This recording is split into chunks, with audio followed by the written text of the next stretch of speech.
মানুষ খুব অদ্ভুত প্রাণী। এই যে আমাকে ক্যামেরায় দেখা যাচ্ছে, আমি রাসেল। এই যে আমাকে যে দেখা যাচ্ছে আকৃতি, এটাকে আমরা সাধারণত মানুষ বলে থাকি। এইভাবে দেখা গেছে পৃথিবীতে অনেক মানুষ আছে এক এক রকম চেহারার, কিন্তু তাদেরকে আমরা প্রকৃত মানুষ বলে থাকি। ইংরেজিতে একটা প্রবাদ আছে, ম্যান ইজ মর্টাল, মানুষ মাত্রই মরণশীল বা মানুষ মরণশীল। আসলে এই প্রবাদ যিনি বলে গেছেন, আমার মনে হয় তিনি ভুল বলেছেন। কারণ মানুষ কখনো মরে না, মানুষের মৃত্যু হয় না, মৃত্যু হয় প্রাণীর। পৃথিবীতে যত বস্তু দেখতে পাচ্ছেন রূপান্তর হয়। যেমন একটা গাছ, একটা গাছকে যখন কাটা হয় তখন তার আরেকটা রূপ প্রকাশ হয়। তারে দিয়ে চেয়ার বানানো হয়, টেবিল বানানো হয়, ব্রেঞ্চ বানানো হয়, ইত্যাদি আসবাবপত্র বানানো হয়। এই যে রূপান্তর, আবার সেটা মাটিতে মিশতেছে, আবার সেখান থেকে আবার এভাবে রূপান্তর হয়েই চলছে। ঠিক পৃথিবীতে যত জিনিস আছে সবকিছুই রূপান্তর। একটা গাছের ডাল যদি আপনি কেটে ফেলেন তাহলে সেটা লাকড়ি হয়, আগুনে পুড়লে ছাই হয়, রূপান্তর হয়ে ছাই হচ্ছে। দেখেন সেই গাছের একটা ডাল বা একটা গাছকে পুরালো ছাই, গাছ কিন্তু ছায়ে রূপান্তর হচ্ছে, তখন আর গাছ থাকে না। তদ্রূপ একটা গাছের যে বীজ, ধরেন একটা আমের বীজ, আমরা গ্রামের ভাষায় বলে থাকি যে আমের আটি। এই যে আমের বীজটা, এই বীজের মধ্যে দেখেন কত অসংখ্য গাছ লুকাই রয়েছে, অসংখ্য আম লুকাই রয়েছে। এটা দেখা যায় না, এটা হলো গোপন মারেফত। আর দৃশ্যমান আমের আটি কিন্তু দেখা যায়, আমের বীজটা কিন্তু দেখা যায়। সুফিতত্ত্ব রিসার্চ করে ঠিক এইভাবে। সুফিতত্ত্ব ওইটার ভিতরে যে কত আম গাছ আছে ওই পর্যন্ত হাত দেয়, ওই পর্যন্ত চিন্তা ভাবনা করে থাকে। এই জন্য সুফি সবাই হইতে পারে না, সুফি তত্ত্বটা সবাই বুঝতেও পারে না। এটা অনেক কর্ম প্রয়োজন হয়। আসলে এই যে যিনি বলেছিলেন যে ম্যান ইজ মর্টাল, মানুষ মরণশীল, আমার এই দেহ যদি ধ্বংস হয়, আসলে আমি ধ্বংস বলবো না, রূপান্তর হয়, আমি মারা গেলে মাটিতে মিশে যাবে ধরেন, বা একটা পশু মারা যাচ্ছে, একটা প্রাণী মারা যাচ্ছে, সেটা মাটিতে মিশে যাচ্ছে, আবার রূপান্তর হয়ে সে একটা গাছে তার শক্তি নির্যাস নিয়ে যাচ্ছে। যেমন নিয়ে যে সেই নির্যাস নিয়ে একটা ফলে রূপান্তর হচ্ছে, আবার সেই ফলটা মানুষ খাচ্ছে, বিবর্তন হচ্ছে প্রকৃতিতে। দেখেন প্রকৃতিতে এইভাবে বিবর্তন হচ্ছে। আমরা একটা মাছ খাচ্ছি, মানুষ কিন্তু মাছ খায় মাছে মানুষে পরিণত করতেছে। কিভাবে? একটা মাছ ধরে মানুষ যখন খাচ্ছে, মানুষের সেটা নির্যাস, সেটার শক্তি, এনার্জিটা মানব দেহের মধ্যে, আবার মাছ কিন্তু মানুষে পরিণত হচ্ছে। কিন্তু একটা কুকুর যখন একটা মাছ খাচ্ছে, একটা হাড় খাচ্ছে, সেটা কুকুরের দেহে যায়, কুকুরের শক্তি এনার্জি ক্রিয়েট করতেছে। আবার সেই কুকুরটা যদি কোথাও মারা যায়, প্রকৃতিতে সার রূপে একটা বৃক্ষ, একটা ফসল উৎপাদন হচ্ছে, সেই ফসল কিন্তু আবার মানুষ খাচ্ছে। এইভাবে রূপান্তরের ধারা আসলে চলছে। কিন্তু যে ইনসানিয়াত, রুহে ইনসানিয়াত, সেই মানবাত্মা, এই মানব কিন্তু এই 18,000 মাখলুকাতে ইনসানিয়াত বলতে কিন্তু কোনো জামাত নাই। চতুর্থ মাত্রা হচ্ছে মানবাত্মা, ইনসানিয়াত। কদর রাত্রিতে ইন্না আনজালনা হুফি লাইলাতুল কদর, এই সূরাটা আছে না, এখানে একটা শব্দ আছে, লাইন আছে, আয়াত আছে, তানাজ্জালুল মালাইকাতিল রূহ, নিশ্চয়ই আমরা ফেরেশতা এবং রূহ নাজিল করি। এই রুহে ইনসানিয়াত যার মধ্যে নাজেল হয়, ইনসানিয়াতে পরিণত হয়, প্রকৃত মানুষের মধ্যে 5টি ভাবের উদয় হবে, 5টি ভাব তার মধ্যে প্রকাশ হবে। তিনি হচ্ছে মানুষ, তার এই বস্তু দেহটা, এই প্রাণটা মানুষে পরিণত হয়। কিন্তু প্রকৃত অর্থে আমার বা সেই মানুষের জন্ম মৃত্যু নাই, আমারই তো জন্ম মৃত্যু নাই। কিভাবে আমার জন্ম মৃত্যু হয়? আমি আবির্ভাব হইছি মায়ের গর্ভে, বাবার উরসে আসতেছি, আবার চলে যেতেছি। তা আমি যে চলে গেলাম, মৃত্যু হইল, আমার ওই জিনিস কি চলে গেল, সেই জিনিসের কিন্তু মৃত্যু হচ্ছে না, সেটা কিন্তু আরেকটা প্ল্যাটফর্মে যাচ্ছে রূপান্তরের মাধ্যমে। শুধু আমার এই দেহটা প্রকৃতিতে, আবার এই দেহ থেকে প্রকৃতি নির্যাস নিচ্ছে, ঘাস ঘাস হচ্ছে, ঘাস থেকে গরু ভেড়া ছাগল সেই ঘাস খাচ্ছে, দুধ হচ্ছে, সেই দুধ আবার মানুষ খাচ্ছে। তাহলে কি ধ্বংস হচ্ছে পৃথিবীতে? শক্তির কোনো ধ্বংস নাই, শক্তি রূপান্তরে পরিণত হয়, রূপান্তর হয়, শক্তিকে এক রূপ থেকে আরেক রূপে নেওয়া যায়। তাই একজন সুফির চিন্তা ভাবনা সুদূর প্রসারী। সে শূন্য অবস্থায়, চিন্তামুক্ত অবস্থায় তার মধ্যে ইলহাম নাজিল হয়, তখন তিনি তা মানব কল্যাণে প্রচার করেন।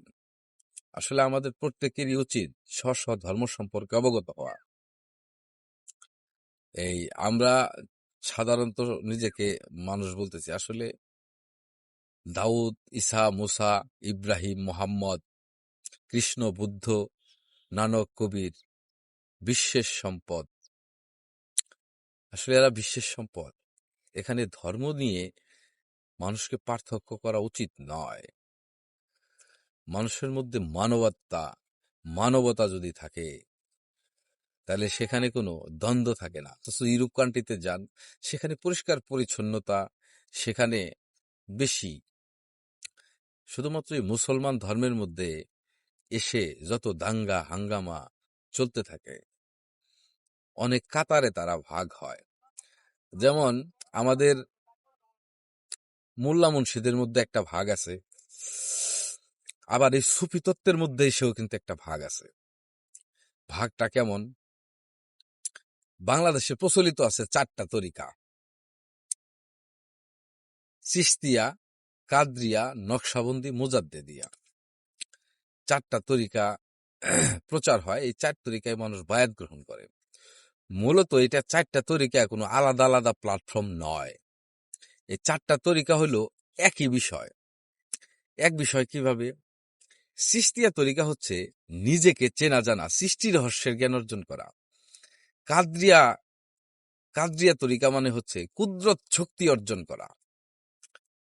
আর নকশাবন্দি হচ্ছে একটা ম্যাপ করা, নকশা করা, কোন ভাবে জীবন পরিচালনা করবেন। মুজাদ্দেদিয়া মানে হচ্ছে সংগ্রাম করা। তাইলে দেখেন, আপনি যদি নিজেকে চিনতে জানতে চান, তাইলে আপনাকে কুদরত শক্তিও লাগতেছে, জীবনে সংগ্রাম করতে হচ্ছে এবং একটা ম্যাপ অনুযায়ী চলতে হচ্ছে। তাহলে 4টা তরিকা কিন্তু এক জায়গায়, কিন্তু আমরা সেটাকে 4টা ভাগ করে 4 ভাবে সুফি তত্ত্ব নিয়ে গেছি। এক তরিকা আরেক তরিকার চাইতে বড় ছোট বইলা গুলাই ফেলছি। আসলে প্রকৃত অর্থে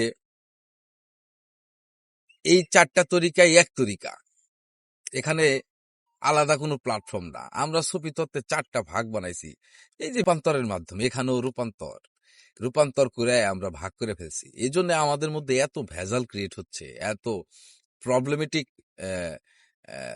ইস্যুগুলো দাঁড় হচ্ছে। এই জন্য মানুষ সুফিদের উপরে আস্থা বিশ্বাস কম রাখছে। কারণ সুফি তত্ত্বের মধ্যে যেও কিছু কিছু লোক আছে যারা সুফি তত্ত্বের কথা বলে, যে আমিও যেমন এখানে বলতেছি, এরকম কিছু কিছু লোক এই অনলাইন প্ল্যাটফর্মে ফেসবুকে অনেক লেখালেখি করতেছে, ফেসবুকে আল্লাহর ওলি হয়ে গেছে। আমিও মোটামুটি সেরকমই বলতেছি, নিজেরে খুব বড় টড়ো বিশাল কিছু জানি টানি এরকম বুঝাইতেছি। এরকম অনেকেই বুঝায়। আসলে প্রকৃত অর্থে দেখা যাচ্ছে তার মধ্যে এগুলো ধারণ নাই, সে আসলে ধারণ করেন নাই, শুধু শুধু মানুষকে বিভ্রান্ত করে চলছে। কারণ যিনি এই সুফি তত্ত্বটা টোটালি ধারণ করবেন, তার মধ্যে প্রথম যে ভাবের উদয় হবে সেটা হচ্ছে বিনয়। তার মধ্যে অহিংসা থাকবে, সত্যবাদিতা থাকবে, পরোপকারী হবে, মানবতাবাদী হবে, সৃষ্টির কল্যাণে তিনি কাজ করবেন। তার দ্বারা সৃষ্টির অকল্যাণ হবে না। হ্যাঁ, আর আমাদের দেশে অনেক সুফি টুপি আছে যারা দেখা গেছে অনেক এরকম ধুমধাম যাই জোয়েন, মানে অনেক স্বাস্থ্য মাস্ত এরকম। সুফিতে আসলে সর্বপ্রথম প্ল্যাটফর্ম হচ্ছে আপনার এই মানব দেহটাকে সুস্থ রাখা। এটা কিভাবে সুস্থ রাখবো? উইদাউট মেডিসিন ছাড়া আমার এই দেহটাকে কিভাবে সুস্থ রাখবো? Is it possible or not? আপনারা চিন্তা ভাবনা করেন। অ্যাকুইজেশন চিকিৎসার মাধ্যমে এই দেহটাকে সুস্থ রাখা যায়, কোনো মেডিসিন লাগে না। কখন ডাক্তার লাগে? যখন আপনার হাত কাটা যাবে, সেলাই করতে হবে, সেগুলো আলাদা প্ল্যাটফর্ম। কিন্তু ন্যাচারালি মানুষ হচ্ছে প্রাকৃতিক, মানুষ যদি প্রাকৃতিক খাবার খাইতো তাইলে মানুষ কখনোই এইরকম মানে দুরারোগ্যে মানে দুরারোগ্যে পড়তো না। সেটা কিভাবে দেখেন, আপনি একটা ছাগল, গরু, ভেড়া, এগুলো কি কোনোদিন ক্যান্সার হয়? এদেরকে ডায়াবেটিস হয়? হয় না। মানুষের কেন হয়? মানুষের রোগ দুই দিক থেকে আসে। একটি হচ্ছে তার মস্তিষ্কে কুচিন্তার কারণে, চিন্তার জগৎ থেকে তার এই রোগটা আসে। আরেকটা আসে হলো খাবারের মাধ্যমে।